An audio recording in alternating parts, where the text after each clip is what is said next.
Hello! Good afternoon. Afternoon na kasi kanina busy-busyhan na naman. I started my work at 10 o'clock and then mamaya hanggang 3 o'clock lang yung last client ko, bali 3 or 4 o'clock. So anyway, lunchtime ko ngayon. So I have the time to read the Word of God. And I was really asking God kung anong i-share ko sa inyo kasi many are asking ano daw aking inspiration.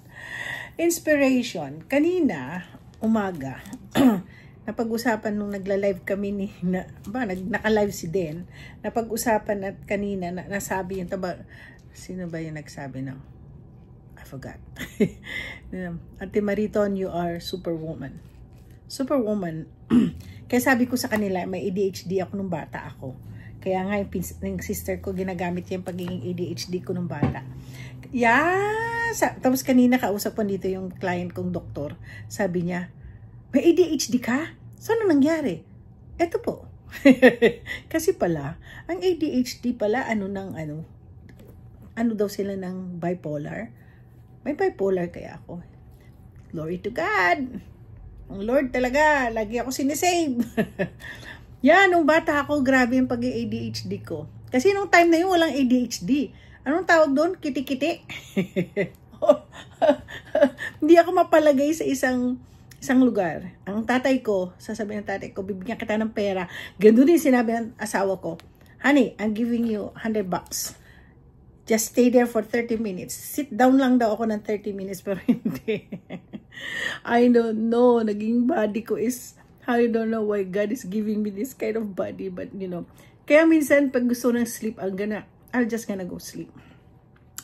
So, yeah, when I was young, masyado kong,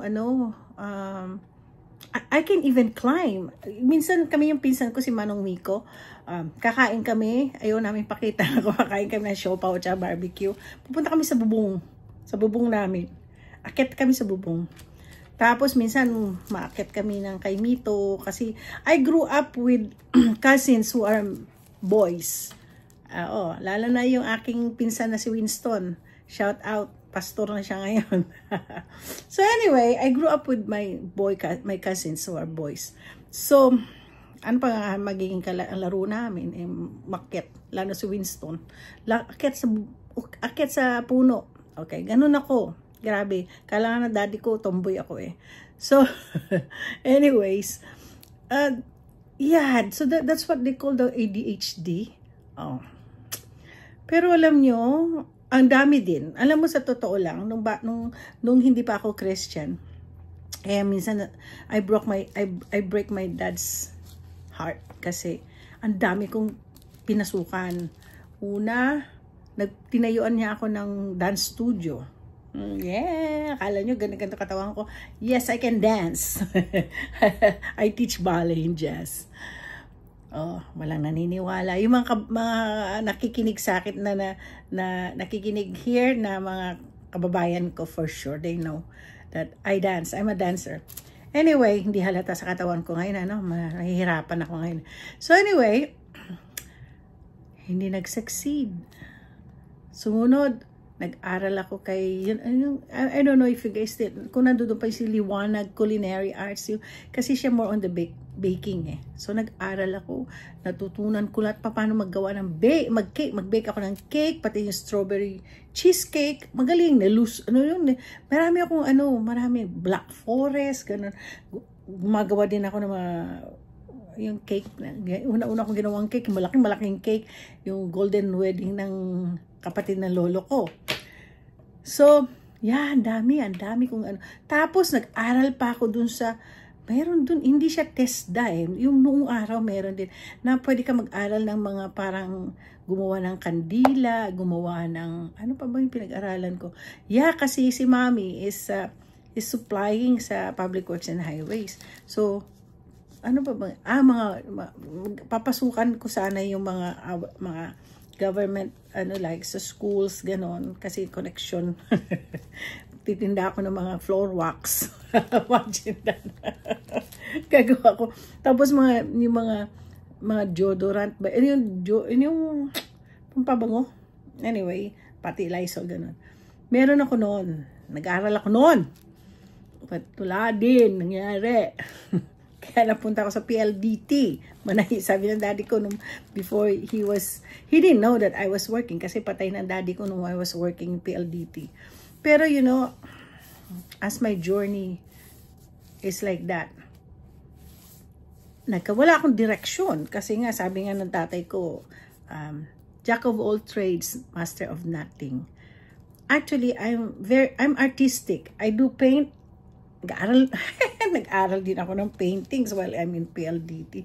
Nagkaroon ako ng yung mga kaibigan ko, I paint nasa mga bahay na nila. Hindi ko mabawi. So, I paint. Marami akong talent. But it's not of use. Para bang yung parable of the sower. Sabi, a farmer went out to sow his seed. As he was scattering the seed, some fell along the path, and the birds came and ate it up. Some fell on a rocky place where it did not have so much soil. It sprung up quickly because the soil was shallow. But when the sun came up, the plants were scorched. Ibig sabihin na namatay. And they withered because they had no roots. Other seeds fell among thorns which grew up and choked the plants. Still other seeds fell on a good soil where it produced a crop 160, 30 times what was sown. He who hears, let him hear. Ganun ang buhay ko. So, when I accepted the Lord Jesus Christ, I just want to thank God for choosing me, making me as His child. And, syempre, you know, anong gagawin ko sa pagiging ADHD ko? No? I have to use it for God's glory. He truly changed me. So many things. Kaya nga sabi ko sa inyo marami pa po akong isi-share sa inyo restoration ng Lord sa akin. Kaya kanina nga sabi sa akin ang dami ko kasi ganitong ginawa ko kanina umaga. So after I make breakfast and lunch for my husband, nag-prepare ako ng ulam namin for today dito sa lunch. I made some pork and ampalaya, ginisa. So pa ako tapos breakfast ako. Ang breakfast ko lang, totoo to. Yung multigrain na brown bread, lagyan ko ng avocado, tapos naglagay po ako ng bacon. Yun lang. Tapos tea. Black tea pa yon. Organic na black tea. So anyway, habang kumakain ako, live si Den. So after that, umalis ako, tas kumain. Sabi ko didilig pa ako. So nagdilig ako sa garden ko, sa greenhouse ko. So pagbalik ko, open pa rin sila. Nakapamalansya pa ako noon So may nagsabi nga, napaka superwoman ko sa grabe yung aking ginawa. Parang sabi ko, alam niyo may ADHD ako kaya ganyan ako. Kaya minsan, when I work, talagang, but this time as a child of God, sabi nga dito, sa Proverbs 21 verse 5. Kaya nga, yung parable of the sower, favorite ko to. I wanna be like a seed fell on a good soil. Praise God, I fell in a good soil. I have with the Lord. But yeah, now I'm producing a crop. 160 times what was sown. He who hears, let him hear. So, kaya ako nga sineshare ko po sa inyo. Kailangan po makinig kayo at sumunod kayo sa Panginoon. Kaya po ganun ang nangyari sa buhay ko. Proverbs 21 verse 5 says, the plans of the diligent lead to profit, and as surely as haste leads to poverty. Nung araw na hindi pa ako Christian, ay ginastos ko, nilustay ko lahat ng pera ng magulang ko. Pero ngayon, I have to think kung ano mga dapat kong gawin for God's glory. Everything that I do right now, I don't do it for myself. I do it for the Lord. Kung anong plan ng Lord, susundun, ano? I have to follow it, you know. Kasi God will lead you. God will really lead you. Kasi minsan, akala nyo wala ang Lord. Hindi, He's gonna lead you. Pag napapansin mong pabigat na pabigat, may planong Lord. Ganoon ako eh.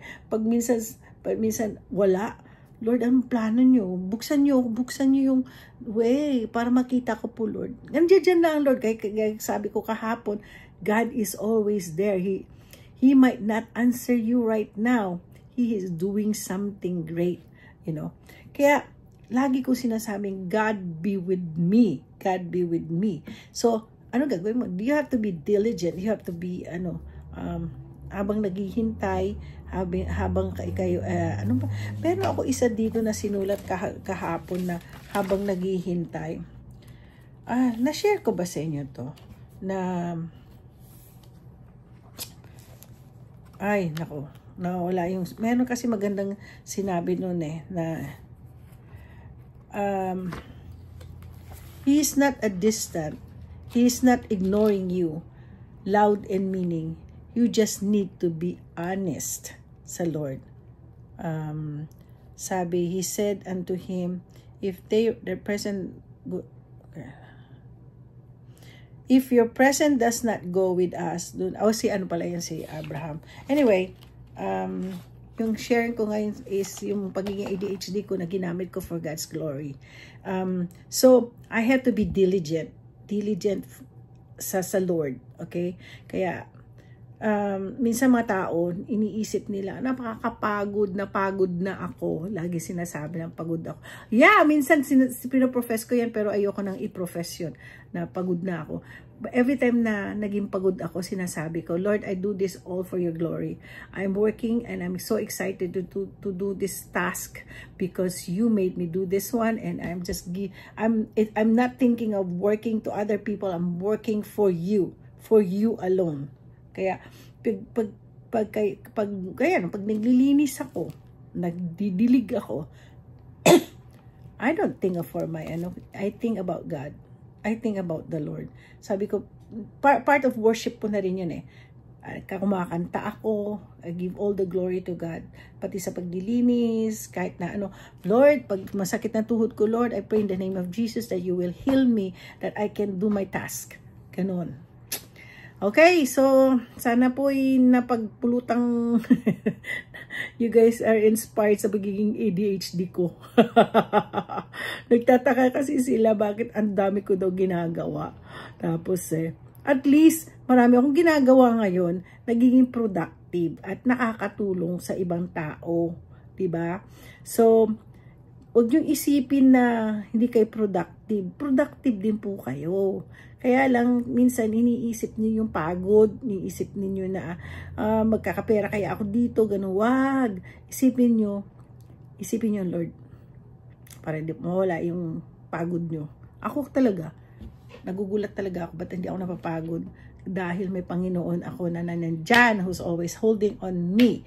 At saka, meron pa ako sa Proverbs 10 verse 4. Lagi nyo isipin. Lazy hands makes a man poor, but diligent hands bring wealth.